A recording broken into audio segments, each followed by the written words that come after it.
Welcome to Solvetic, your channel to always learn technology easily.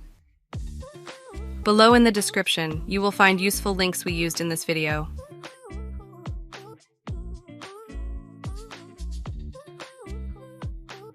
Today in Solvetic, we will see how to enable light mode in Windows 11.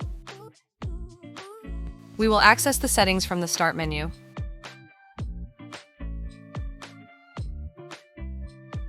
After this, in the System section, the display opens.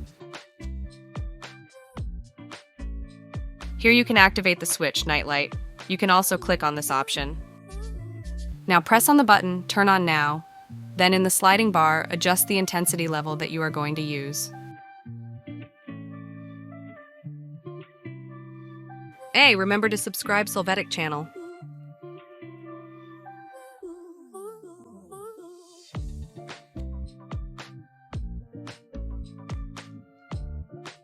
We hope it has been helpful for you. Here are links to watch more videos of your interest and subscribe to the Solvetic channel. Thank you.